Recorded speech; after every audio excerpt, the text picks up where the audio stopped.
अब आज हम तुम्हें समझाते हैं अणु संख्या गुणधर्म। ठीक है, विलयन के अणु संख्या गुणधर्म किसे कहते हैं। सपोज करो कि मेरे पास यहाँ से कोई बर्तन है और एक यहाँ कोई बर्तन है। पहले बर्तन में मैंने केवल क्या भर लिया है, पानी भर लिया है, और दूसरे बर्तन में मैंने पानी भी भर लिया और चीनी भी भर लिया। अब पानी और चीनी को मिला के यहाँ से मैंने चाशनी बना लिया। चाशनी का मतलब होता है जलेबी वाला सीरा या मिठाई का कोई सीरा मान लो। ठीक है, अब सपोज करो कि हम क्या करना चाहते हैं कि इसको गर्म करना चाहते हैं और इसको भी हम गर्म करना चाहते हो, तो गर्म करने के लिए टेम्परेचर देना पड़ेगा, हाँ या ना।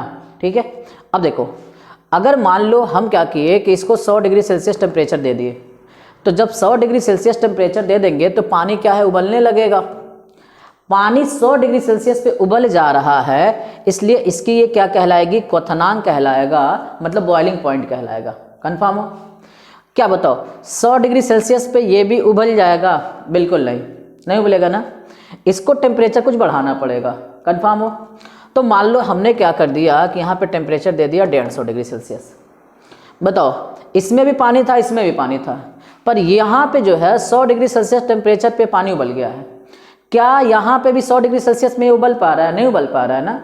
इसका मतलब ये हो गया कि इसमें ये जो चीनी है, इस चीनी के वजह से हमको क्या करना पड़ा है, टेम्परेचर को बढ़ाना पड़ा है। और टेम्परेचर तो एक तरीके से फिजिकल प्रॉपर्टी है, भौतिक गुण है। बताओ, चीनी यहाँ पे किसका काम कर रहा है, विलेय का काम कर रहा है। काम कर रहा है कि नहीं कर रहा है? क्योंकि चीनी घुला है ना, कोई चीज़ घुलता है तो उसको विलेय कहते हैं।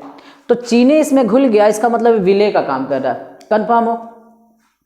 यहाँ पे क्या हुआ है, ये विलेय है, इस विलेय ने क्या किया है कि इसके टेम्परेचर को बढ़ा दिया है। मतलब हम कह सकते हैं कि यहाँ पे ये चीनी के वजह से यहाँ पे इसका जो क्वथनांक है वो बढ़ा हुआ है। और चीनी का मतलब यहाँ से क्या है, विलेय।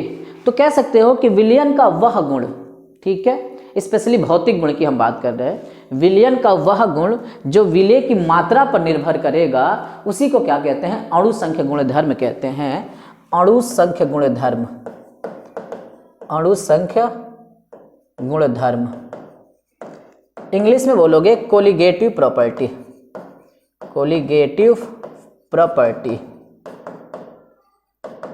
अब मेरी बात सुनो, ध्यान से समझना। अगर सपोज करो कि चीनी यहाँ पे मान लो यहाँ पे है 100 ग्राम, तो अगर 100 ग्राम चीनी है, ठीक है, तो यहाँ पे मान लो इसको टेम्परेचर दिया कितना, 50 डिग्री सेल्सियस। लेकिन यहाँ से चीनी तुमने क्या किया, 200 ग्राम कर दिया। तो बताओ, क्या अभी भी इसी टेम्परेचर पे उबलेगा? बिल्कुल नहीं, यहाँ पे फिर से टेम्परेचर बढ़ाना पड़ेगा। हो सकता है कि तुम यहाँ 200 डिग्री सेल्सियस कर दिए। मतलब जैसे जैसे तुम विलेय की मात्रा को बढ़ा रहे हो, वैसे वैसे क्या हो रहा है, इसका जो बॉइलिंग पॉइंट, मतलब जो क्वथनांक है, वो बढ़ता चला जा रहा है। इसका मतलब ये जो बॉइलिंग पॉइंट का कैरेक्टर है इस विलयन का, वो टोटल किसके ऊपर निर्भर कर रहा है, विलेय के ऊपर निर्भर कर रहा है। तो इसी को बोलोगे अणु संख्या गुणधर्म बोलोगे। कंफर्म है ना? अब ये जो अणु संख्या गुणधर्म जो आपको पढ़ना है, वो 4 टाइप के पढ़ने हैं। एक तो पढ़ना है जिसको हम कहते हैं परासरण दाब, परासरण दाब। दूसरा जो पढ़ना है उसको हम बोलते हैं वाष्प दाब का अवनमन। तीसरा जो पढ़ना है उसको हम बोलेंगे क्वथनांक का उन्नयन। और जो चौथा पढ़ना है ना, उसको हम बोलेंगे हिमांक का अवनमन। तो 4 टाइप के आपको क्या पढ़ना है, अणु संख्या गुणधर्म पढ़ना है।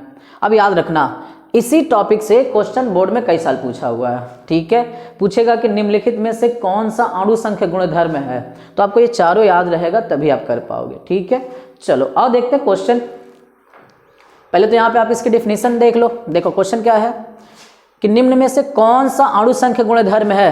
पृष्ठ तनाव तो नहीं होगा, सान्यता नहीं होगा, परासरण दाब अभी पढ़े हो ना, और ये टिंडल प्रभाव भी नहीं होगा। और ये क्वेश्चन आपको देखो 3 साल पूछा, 2018, 2019 और 2020 में पूछा हुआ है। ठीक है, चलो अब ये देखो, इसके डिफिनीशन भी देख लो। विलयन का वह गुण जो विलेय की मात्रा पर निर्भर करता है, अणु संख्या गुणधर्म कहलाता है। और अणु संख्या गुणधर्म कितने टाइप के होते हैं, तो 4 टाइप के होते हैं। ठीक है, चलो आप इसको कॉपी भी कर सकते हो। आगे बढ़े, ओके। अब ये देखो, अब हमको पढ़ना है परासरण दाब। पहला सबसे पहले पढ़ना है परासरण दाब। परासरण दाब पढ़ने से पहले तुमको 2 क्रिया पढ़नी, एक परासरण की क्रिया और एक पढ़नी है विसरण की क्रिया। अब देखो, सपोज करो कि मेरे पास एक कोई बड़ा सा बर्तन है।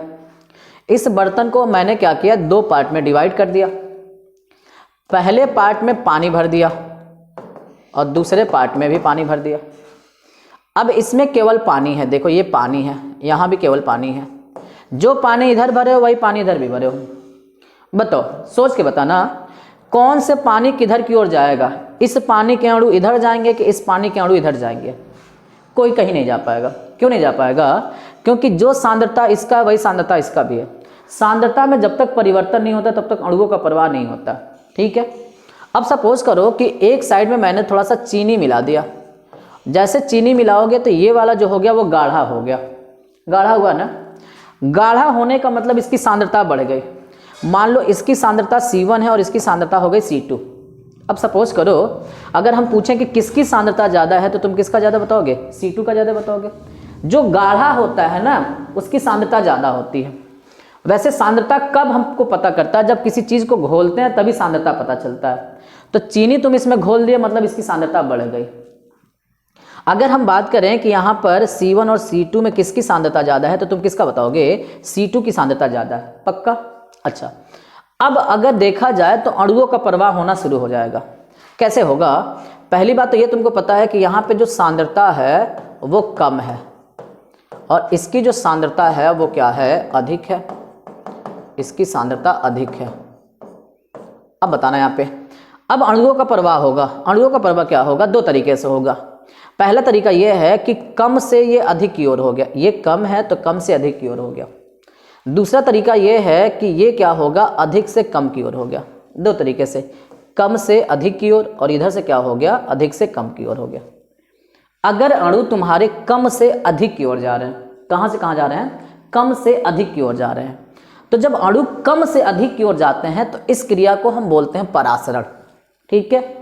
और अगर मान लो अणु अधिक से कम की ओर आ गए तो इसको क्या बोलोगे? विसरण बोलोगे। दो बात क्लियर हो गया ना? अगर अणुओं का प्रवाह कम सांद्रता से अधिक की ओर हो गया तो परासरण बोलोगे। ठीक है। कम से अधिक की ओर हो गया तो परासरण। और अगर विसरण में क्या होगा? अधिक से कम की ओर होगा अणुओं का प्रवाह। कंफर्म? अच्छा, परासरण की कुछ और हम बात करते हैं। पहली बात तो हम ये समझ गए कि इसमें अणुओं का प्रवाह कम से अधिक की ओर होगा और इसमें अधिक से कम की ओर होगा। पहली बात। दूसरी बातें सीखो। दूसरी बातें सीखनी है, जब भी परासरण की क्रिया देखनी होगी ना आपको, तो आप एक अर्धपारगम्य झिल्ली लगाओगे। अर्धपारगम्य झिल्ली। अब ये आपके सामने कौन सा नया वर्ड आ गया? अर्धपारगम्य झिल्ली। देखो, ये झिल्ली ऐसा होता है जो केवल और केवल विलायक के अणु को पास करेगा। केवल किसको पास करेगा? केवल विलायक। केवल विलायक के अणुओं को पास करेंगे। ठीक है, केवल विलायक के अणुओं को पास करते हैं। तो परासरण की क्रिया में ये झिल्ली चाहिए। जब तक ये झिल्ली नहीं है तब तक परासरण की क्रिया नहीं हो सकता। कंफर्म? विसरण की क्रिया में कोई पारगम्य झिल्ली की आवश्यकता नहीं होती है। कंफर्म हो? चलो अच्छा, अब एक बात बताओ, ये झिल्ली का काम क्या है? केवल विलायक के अणुओं को पास कर रहा है ना। इसका मतलब क्या सीखे? हम ये सीखे कि परासरण की क्रिया में केवल विलायक के अणु पास होंगे। किसके अणु पास होंगे? केवल और केवल विलायक के अणु पास होंगे। विसरण में बताओ, झिल्ली लगाए हो क्या? नहीं ना। तो जब झिल्ली नहीं लगाया भैया तो उसमें विलेय के भी अणु पास हो सकते हैं और विलायक के भी अणु पास हो सकते हैं। विलेय और विलायक दोनों के अणु पास हो सकते हैं। कंफर्म? 3 पॉइंट हो गया ना। चलो चौथा पॉइंट देखो। चौथा पॉइंट ये है कि परासरण की क्रिया केवल और केवल विलयन में होगा। केवल किस में होगा? विलयन में होगा।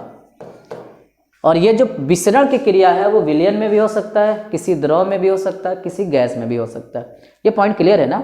अब याद रखो, बोर्ड में कई साल पूछा है कि परासरण और विसरण में अंतर बताओ। मेरे साथ पॉइंट बताओ, कौन कौन सा पॉइंट आपने सीखा? क्या सीखा? सबसे पहले आपने सीखा परासरण की क्रिया में अणुओं का जो प्रवाह होता है कम से अधिक की ओर होता है। कंफर्म? विसरण में क्या सीखा? अणुओं का प्रवाह अधिक से कम सांद्रता की ओर होता है। कंफर्म? दूसरा पॉइंट, परासरण की क्रिया अगर आपको देखनी है तो अर्धपारगम्य झिल्ली की आवश्यकता है, लेकिन इसमें अर्धपारगम्य झिल्ली की आवश्यकता नहीं है। कंफर्म? अर्धपारगम्य झिल्ली का काम है केवल विलायक के अणुओं को पास करता है, उन्हीं को बस गुजारता है। इसका मतलब परासरण की क्रिया में केवल और केवल कौन होगा, विलायक के अणु ही पास होंगे। इसमें विलेय और विलायक दोनों के अणु पास हो सकते हैं, कंफर्म। परासरण की क्रिया सिर्फ और सिर्फ किस में देखा जाता है, विलयन में देखा जाता है। लेकिन विसरण की क्रिया आप किसी विलयन में भी देख सकते हो, किसी गैस में भी देख सकते हो और किसी द्रव में भी देख सकते हो, कंफर्म है ना। ये सारी बातें जो हमने बताई वो सारी बातें क्या है कि हम आपको क्या करते हैं, यहाँ दिखा देते हैं। इस प्रक्रिया में अणुओं का प्रवाह कम सांद्रता से अधिक सांद्रता की ओर होता है। इसमें अणुओं का प्रवाह अधिक सांद्रता से कम सांद्रता की ओर होता है। अर्धपारगम्य झिल्ली की आवश्यकता होती है, अर्धपारगम्य झिल्ली की आवश्यकता नहीं होती है। इसमें केवल विलायक के अणुओं का ही प्रवाह होता है। ये अणु है, अणुओं का प्रवाह होता है, ठीक है। अब यहाँ देखो, इसमें विलेय और विलायक दोनों के अणुओं का प्रवाह होता है। इस प्रक्रिया केवल विलयन में होता है और ये प्रक्रिया विलयन, द्रव और गैस में हो सकता है, कंफर्म हो ना। अब ये देखो क्वेश्चन कितने साल पूछा है, परासरण तथा विसरण में अंतर स्पष्ट कर 2014 और 2022 में पूछा है। कर लोगे ना, हाँ ओके। चलो अब हमको देखना है परासरण दाब। क्या देखना है, अब हमको देखना है परासरण दाब। अब देखो परासरण दाब क्या है कि सपोज करो कि यहाँ पर तुम क्या किए कि एक बर्तन लिए, बर्तन के एकदम बीच में झिल्ली लगा दिए, पारगम्य झिल्ली, एकदम बीच में झिल्ली लगाए हो, इधर भी पानी भर दिए इधर भी पानी भर दिए। बताओ कौन से अणु किधर की ओर जाएंगे, नहीं जा पाएगा। केवल और केवल इसमें क्या है, पानी है, तो नहीं जा पाएगा। लेकिन मान लो इसमें तुमने चीनी ऐड कर दिया, अब अणु का प्रवाह होने लगा। मान लो हम यहाँ पे विसरण की क्रिया दिखाना चाहते हैं, विसरण ये सॉरी परासरण की क्रिया हमको दिखाना है, हमको यहाँ पर परासरण की क्रिया दिखानी है भाई, परासरण। तो जब परासरण की क्रिया दिखानी है तो बताओ क्या करोगे, परासरण की क्रिया आपको दिखानी है तो उसमें कम सांद्रता से अधिक सांद्रता की ओर अणुओं का प्रवाह देखना रहेगा। अब बताओगे इसकी जो सांद्रता है वो बताओ सांद्रता कम है और इसकी जो सांद्रता है वो क्या है, अधिक है। कौन से अणु किधर की ओर जाएंगे, कम से अधिक की ओर जाएंगे ना, कम से अधिक की ओर चलेगा। ये कम है तो इधर से इधर की ओर चले जाएंगे। केवल पानी है तो इसको बोलोगे विलायक, क्या बोलोगे, विलायक बोलोगे। और ये पानी और चीनी दोनों मिल गया तो इसको विलयन बोलोगे। एक बात बताओ, यहाँ पे अणु कौन से अणु किधर की ओर जा रहा है, आप बताओगे सर विलायक के अणु विलयन की ओर जा रहा है, विलायक के अणु विलयन की ओर जा रहा है, कंफर्म ना। हम चाहते हैं कि ये जो अणु आ रहे हैं विलायक के विलयन की ओर वो मत आए। तो अगर हम इन अणुओं को रोकना चाहेंगे तो हमको क्या करना पड़ेगा, इनके ऊपर दबाव डालना पड़ेगा कि भैया तुम मत आओ, ठीक है। दबाव डालने के लिए हमने यहाँ पे क्या किया, एक पिस्टन लगा दिया, कोई पिस्टन पी लगा दिया, और पिस्टन से क्या कर रहे हैं कि हम प्रेशर लगा रहे हैं। प्रेशर लगा के हम क्या किए, इस अणु को, जो विलायक के अणु थे वो जो आ रहे थे उनको रोक दिए। तो कितना दाब लगाकर इन अणुओं को रोक दिए हो वो दाब कहलाएगा परासरण दाब, कंफर्म हो। ये बात समझ गए कि नहीं। अब पूरी बात मेरी सुनो, करना क्या है तुमको, विलायक के अणु को रोकना है। विलायक के अणु किस में जा रहे हैं, विलयन की ओर। इनको रोकने के लिए जितना दाब लगाओगे वही दाब क्या कहलाएगा, परासरण दाब कहलाएगा, कंफर्म हो कि नहीं हो, ठीक है। अब सुनो मेरी बात, परासरण दाब हमेशा किस पे लगता है, विलयन पे लगता है, ठीक है। मान लो अगर कह दे कि किसी विलयन का परासरण दाब 5 ATM है, अब पूछे इसका मतलब बताओ क्या है। इसका मतलब ये हो गया कि 5 ATM का दाब लगाकर हम क्या किए हैं, विलायक के अणुओं को रोके हुए हैं। ये बात कंफर्म है ना। तो बस ये इतना समझ लो कि विलायक के अणु विलयन में आएंगे, उनको रोकना है, उनको रोकने के लिए जितना दाब लगा दोगे वही क्या कहलाएगा, परासरण दाब कहलाएगा, कंफर्म हो कि नहीं हो, ठीक है। चलो और डिफिनीशन देख लो, किसी विलयन पे लगाया गया वह दाब जो विलायक के अणुओं को विलयन में मिलने से रोकते हैं परासरण दाब कहलाते हैं, कंफर्म हो ना। ये बात समझ गया। अच्छा अब सपोज करो कि अगर मान लो मैंने क्या किया कि यहाँ से ले लिया विलायक, विलायक के रूप में मेरे पास है जल, और इधर से मैंने ले लिया विलयन, विलयन में है जल और चीनी, इसकी सांद्रता अधिक है और इसकी सांद्रता जो है वो कम है। तो अगर हम अणुओं की बात करें, कौन से अणु किधर की ओर जाएंगे, ये झिल्ली है, ये आपकी झिल्ली है। तो तुमको पता है कि अगर परासरण देखना हो, परासरण, तो ये जो अणु हैं वो कम से अधिक की ओर जाएंगे, ये जाएंगे ना। और इन अणुओं को रोकने के लिए तुम क्या कर रहे हो, यहाँ पे दाब लगा रहे हो। तो मान लो मेरे ये जो अणु इसमें आ रहे थे वो 5 एटीएम दाब लगाने से रुक गए, 5 एटीएम का दाब लगाए तो ये अणु जो है इधर से जो आ रहे थे वो रुक गए, तो इसका परासरण दाब कितना हो गया, 5 एटीएम हो गया। लेकिन तुम क्या किए, मन बढ़ाई करना शुरू किए, मतलब बोले कि नहीं बहुत मज़ा आ रहा है, हम पिस्टन को और दबाएंगे। तो जब पिस्टन को और दबाओगे तो इसमें क्या होगा, इसके अंदर दाब बढ़ना लगा ना। अब मान लो तुम दबा दबा के 8 एटीएम कर दिए, तो परासरण दाब बताओ कितना था, 5 था, मतलब 5 एटीएम पे अणु रुक जा रहे थे। पर तुम मन बढ़ाई करके क्या किए, इसका दाब बढ़ा दिए, 8 कर दिए। अब काम उल्टा होने लगा भैया। अब क्या होने लगा कि इसमें के जो जल के अणु थे वो निकल के इधर आने लगे, तो काम उल्टा होने लगा ना।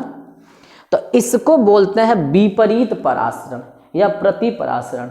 ठीक है, तुमसे डिफिनीशन कई साल पूछा है कि विपरीत परासरण किसे कहते हैं। विपरीत परासरण को रिवर्स ऑस्मोसिस कहते हैं, रिवर्स ऑस्मोसिस। शॉर्ट फॉर्म में इसको आरओ बोलोगे। ठीक है, तो आरओ जो है ना, आरओ जो हम आरओ का पानी पीते हैं इसी प्रक्रिया पे लागू होता है।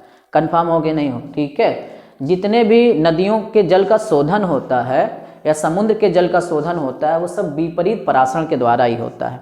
कंफर्म होना। तो ये कई साल पूछा है कि विपरीत परासरण किसे कहते हैं। अब कैसे डिफिनीशन बताओगे, आप जरा सोच के बताओ। आप क्या बताओगे, आप ये बताओगे कि अगर विलयन पर, विलयन की बात कर रहे हैं, अगर विलयन पर परासरण दाब से अधिक दाब लगा दें तो क्या होने लगता है कि विलयन से, ये देखो जो जल के अणु हैं वो निकल के किधर की ओर भागने लगते हैं, विलायक की ओर भागने लगते हैं। इसी प्रक्रिया को क्या बोला जाएगा, विपरीत परासरण बोला जाएगा।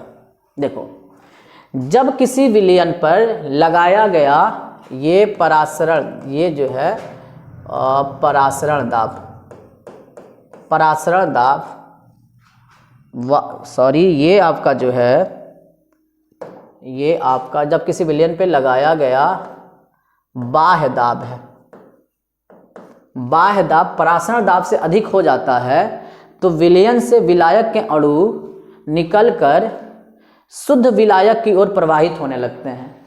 इसी प्रक्रिया को हम विपरीत परासरण कहते हैं। और समुद्री जल का जो शोधन होता है वो विपरीत परासरण के द्वारा ही किया जाता है। कंफर्म हो ना, ये बात तो समझ गए।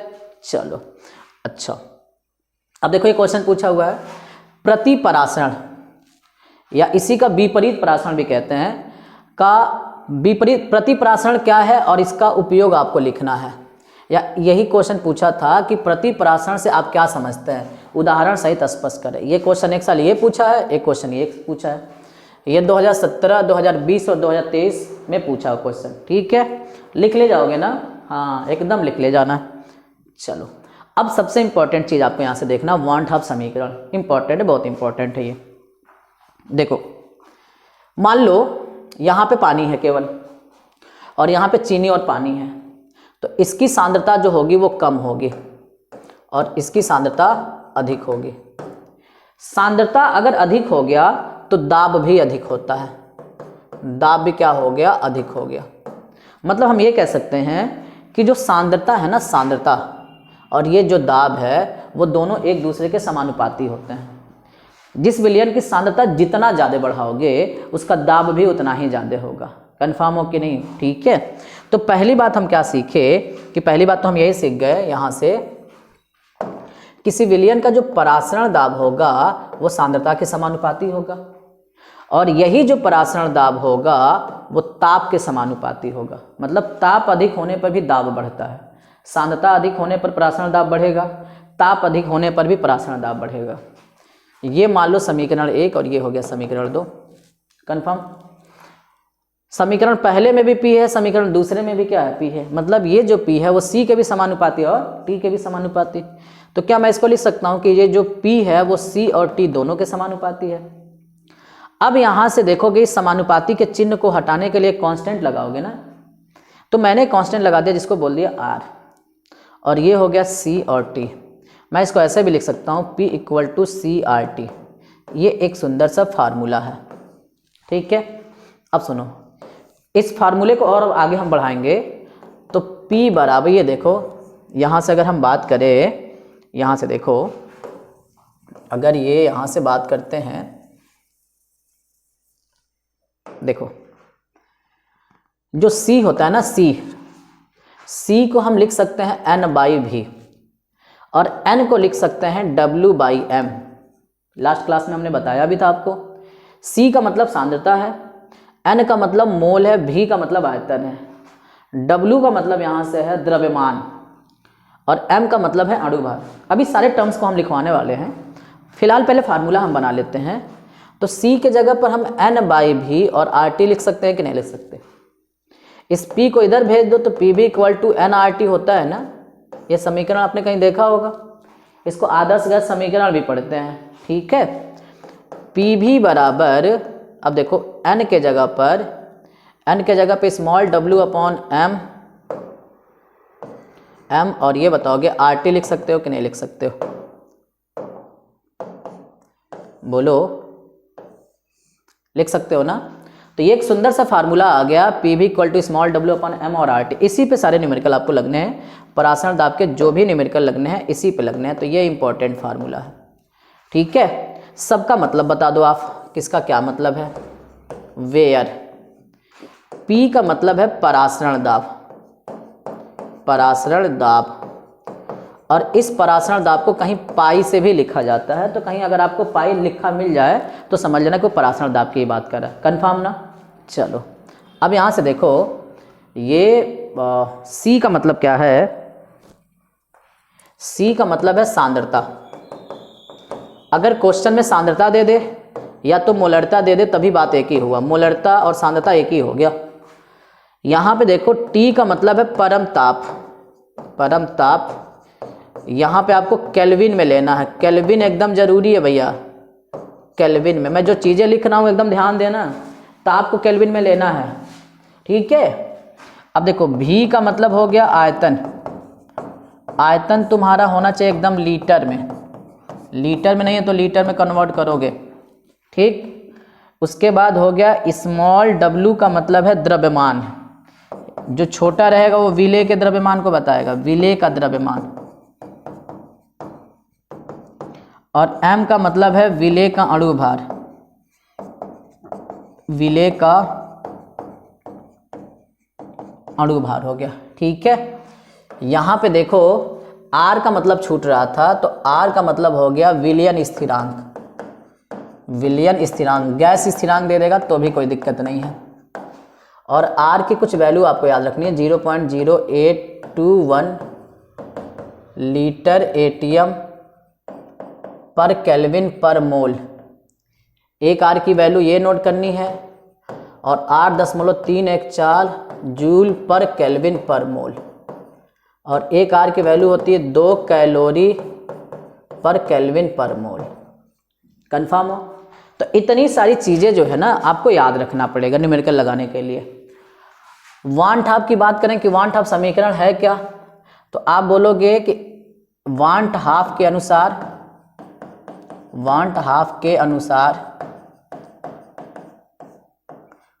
क्या बताते हैं बताओ? आपको ये बताना है कि जो विलयन का परासरण दाब है, विलयन का परासरण दाब सांद्रता और ताप के समानुपाती होता है,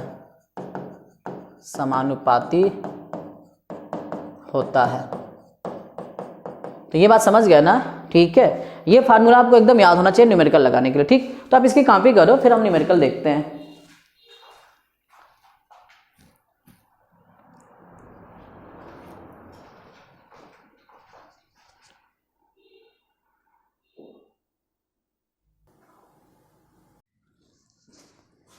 तो देखो परासरण दाब के कुछ क्वेश्चंस भी हम देख लेते हैं। जैसे ये देखो पूछा हुआ कि परासरण क्या है, परासरण दाब के लिए व्यंजक लिखिए। तो अभी हमने आपको परासरण के बारे में बता दिया और परासरण दाब के लिए व्यंजक लिखने के लिए कह रहा है, तो जो परासरण दाब का आप फार्मूला सीखे हो उसी फार्मूले को आपको लिख देना है। ये क्वेश्चन 2012 और 2014 में है। फिर 2014 और 15 में इसी क्वेश्चन को कैसे बना के दिया कि परासरण दाब को उदाहरण सहित स्पष्ट करिए। कंफर्म हो ना? चलो अब हम क्या देखेंगे, कुछ न्यूमेरिकल्स देखते हैं। जैसे आपके सामने ये न्यूमेरिकल 2023 का है। कहा है कि 27 डिग्री सेल्सियस ताप पर यूरिया के m/10 विलयन का परासरण दाब ज्ञात करें, और ये R की वैल्यू दे दिया है। याद रखो R की वैल्यू हमेशा आपको मिलेगा। सबसे पहले क्या करना है कि सबसे पहले जो गिवन डेट है, गिवन डेट का मतलब जो डाटा दिया हुआ है उसको लिखोगे। दिया है तो पहले तो ये पता करो कि क्या क्या दिया है। एक तो दिया है टेम्परेचर, टेम्परेचर दिया 27 डिग्री सेल्सियस, तो आप यहाँ पे 27 डिग्री सेल्सियस लिख लो। हमने आपको बताया था कि टेम्परेचर हमेशा केल्विन में होना चाहिए।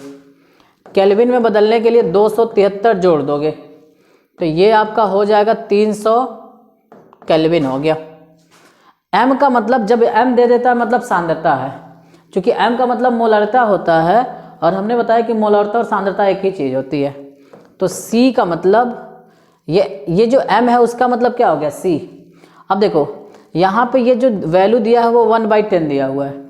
जैसे मान लो अगर लिख दिया गया जैसे यहाँ पे लिख दिया 1m, इसका मतलब इसकी मोलरता या सांद्रता कितना लिखोगे 1। अगर मैंने लिख दिया 2m तो इसकी मोलरता कितना दिया हुआ है 2 दिया हुआ है, इसकी मोलरता दिया हुआ 2। इसी तरीके से m/2 तो मोलरता 1/2। अगर हमने लिख दिया m/10 तो मोलरता कितना हो गया 1/10। ठीक है, ये बात समझ पा रहे हो ना आप?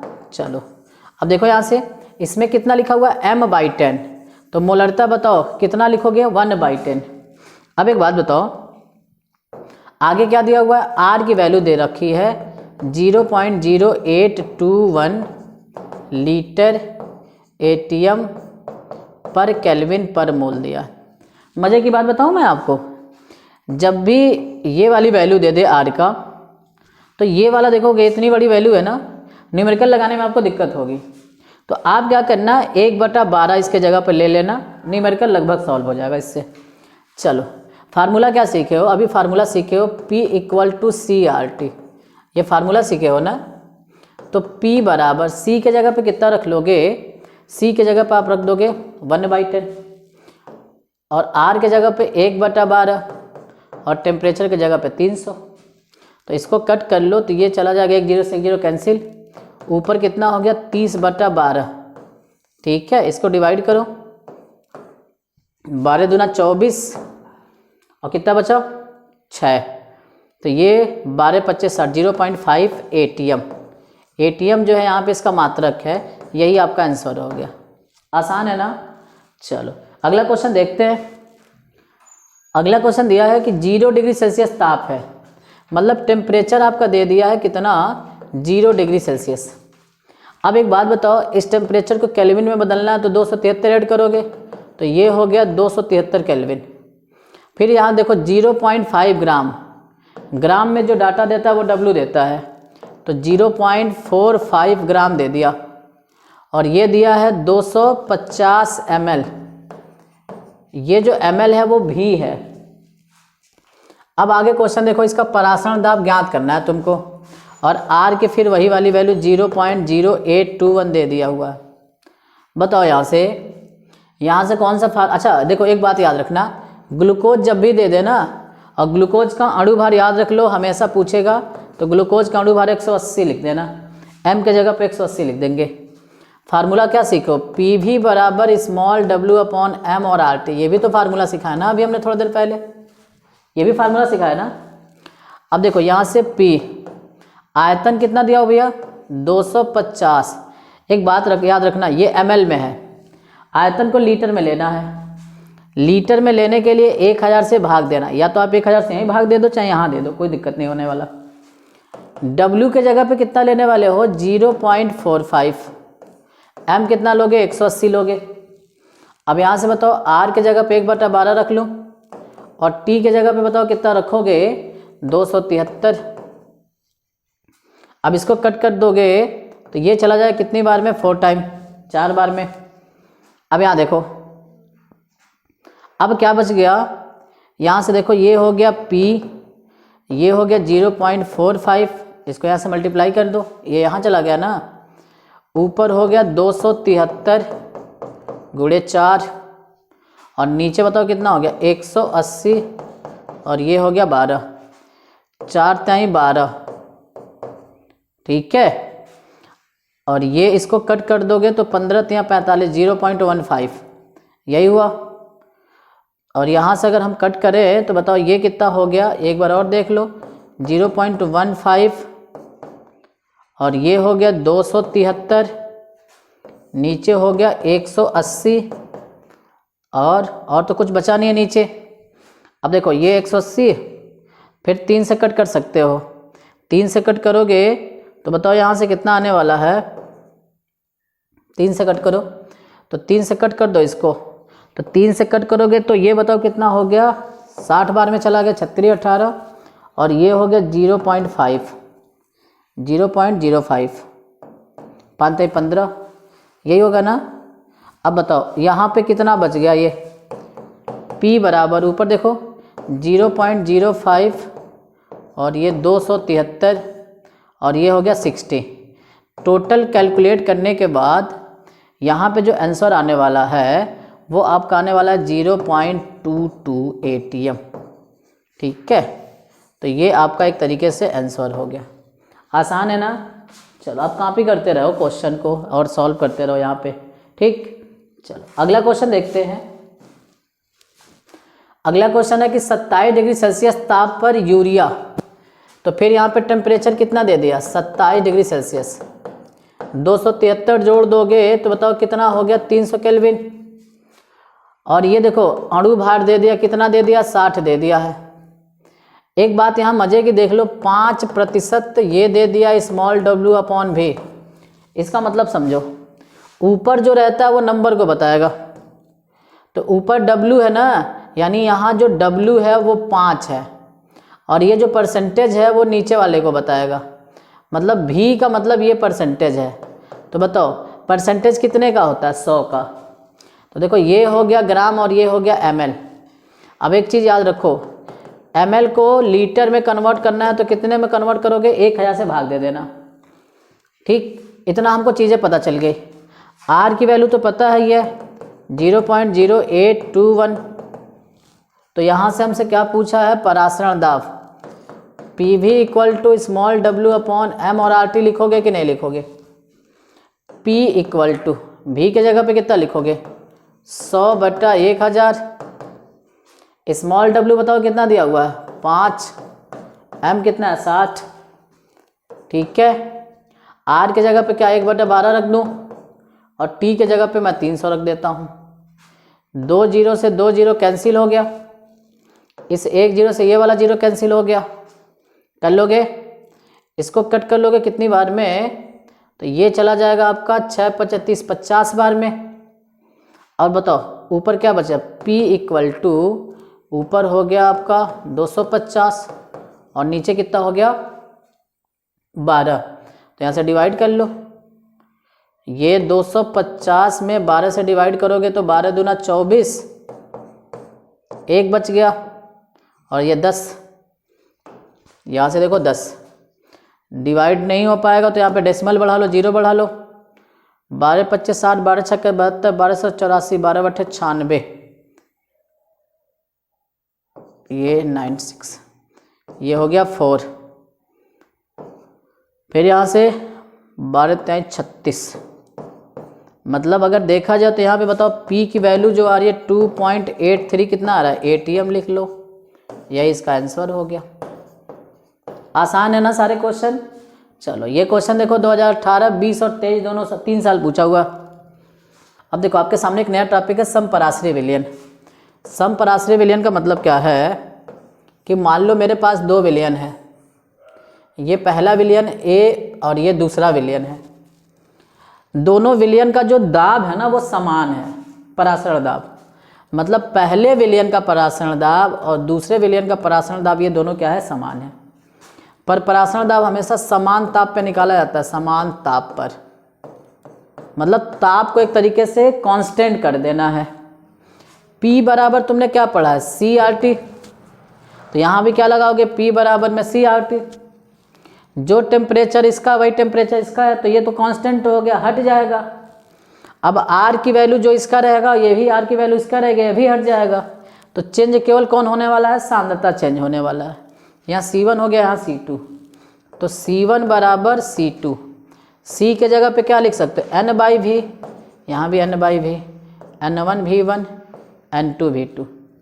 N के जगह पे तुमको क्या पढ़ा है, N के जगह पे हमने पढ़ा है W/M, और ये भी यहाँ भी क्या लिख सकते हो, W/M और इंटू भी, ये W1 M1 V1 और ये W2 M2 और ये क्या हो गया V2। तो ये एक आपका समपराश्रयी विलयन के लिए फार्मूला हो गया। और समपराश्रयी विलयन की परिभाषा कैसे बताओगे कि समान ताप पर जिन विलयनों का परासरण दाब समान होता है उन्हें समपराश्रयी विलयन कहते हैं। ठीक है, चलो इससे रिलेटेड कुछ हम न्यूमेरिकल भी देख लेंगे। कह रहा है कि 1% कार्बनिक पदार्थ है, ये जो 1% है एक कोई कार्बनिक पदार्थ है, कार्बनिक पदार्थ, ठीक। और ये जो कार्बनिक पदार्थ है वो 3% ग्लूकोज का समपराश्रयी है। तो कहा है कि इस कार्बनिक पदार्थ के अणु भार की गणना करें। यहाँ पे जो ये जो परसेंटेज में है ना वो W/V है, ये भी W/V है। तो W/V का मतलब हम बताए थे कि देखो ये जो W है ना वो नंबर को बताएगा, तो यानी ये जो W है वो 1 हो गया, और यहाँ का जो W हो गया वो कितना हो गया, 3 हो गया। V देखो कितना है, 100 ml हो गया, क्योंकि परसेंटेज 100 का होता है ना। और यहाँ भी जो है वो कितना लोगे, 100 ml, और ये जो W है उसको ग्राम में लोगे। ग्लूकोज का अणु भार हम आपको बार बार बता रहे हैं कि 180 होता है। तो कह रहा है कि इसका अणु भार बताओ कितना होगा, ये हमसे पूछा है। ये W1 V1 M1, W2 V2 और ये M2। तो फार्मूला कौन सा लगाओगे। अच्छा एक बात देखो, जितना V1 इसका है उतना ही V1 इसका भी है, मतलब एक तरीके से कह सकते हो कि दोनों का भी क्या है, बराबर है। तो भी लो चाहे ना लो कोई मतलब नहीं है यहाँ पे, ठीक है। अब देखो W/M डायरेक्ट लगा दूँ क्या, और यहाँ भी W/M डायरेक्ट लगा दूँ, W1 M1 W2 M2। बताओ यहाँ पर एक बात बताओ, W1 की वैल्यू कितना दिया हुआ, 1, M1 पता करना है, W2 3 दिया हुआ है, M2 180। इसको कट कर लोगे तो 60 बार में, इसको यहाँ भेज दो, इसको यहाँ भेज दो, यानी M1 बराबर कितना हो गया, 60। यूनिट लिखना हो तो ग्राम पर मोल लिख लो, ये आपका आंसर हो गया। आसान है ना। चलो ये देखो, ये क्वेश्चन ऑप्शनल है 2018 और 19 में। 4 ऑप्शन दिया हुआ, कहा है कि आप ये पता करो कि सबसे ज़्यादा परासरण दाब किसका होगा। तो इसको क्वेश्चन को कैसे करोगे, 1m NaCl है, फिर 1m BaCl2 है, और 1m NH4 का होल थ्राइस, और PO4 है, PO4, और फिर उसके बाद 1m ग्लूकोज दिया है। तो इसको सबसे पहले तुमको तोड़ना है। NaCl को तोड़ोगे तो ये Na+ और बताओ क्या हो गया, Cl-। इसको तोड़ा जाएगा तो ये Ba++ और ये क्या बनाएगा, Cl-। यहाँ का Cl 2 है और यहाँ का Cl 1 है, तो 2 से मल्टीप्लाई कर लो। इसको तोड़ोगे तो ये हो गया तुम्हारा NH4 और ये हो गया PO4।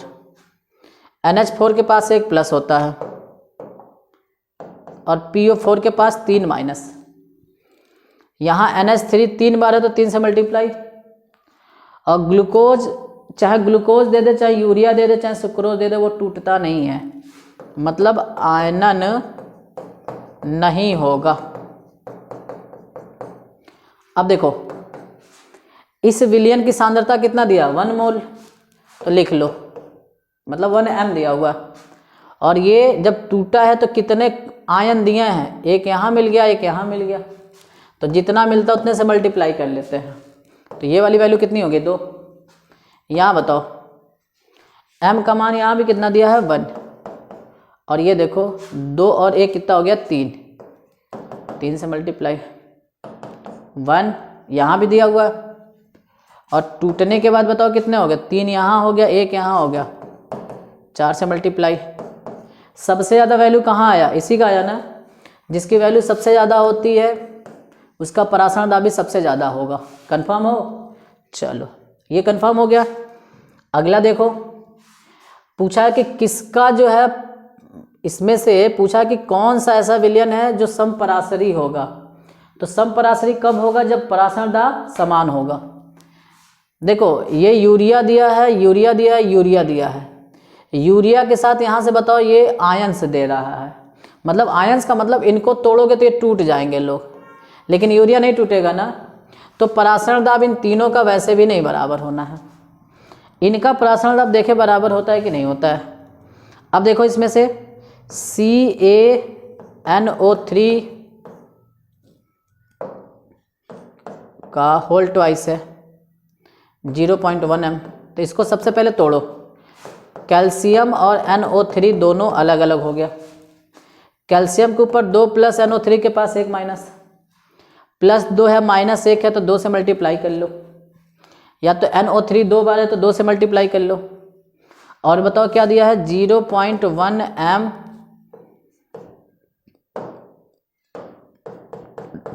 Na2SO4 दिया हुआ है।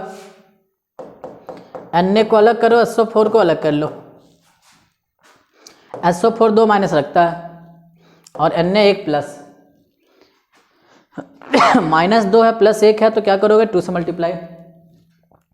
यहाँ का Na 2 है इसलिए यहाँ से 2 से मल्टीप्लाई कर सकते हैं, इस तरीके से भी देख सकते हो।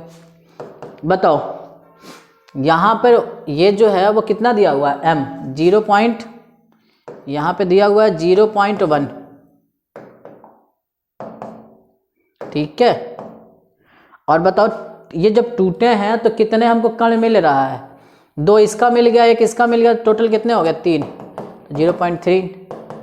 और देखोगे इसका भी क्या दिया हुआ m 0.1 और टूटने के बाद 2 यहाँ 1 यहाँ तो कितने हो गए 3, तो 0.3, मतलब दोनों का परासरण दाब समान है, तो ये सही होगा ऑप्शन, ठीक है।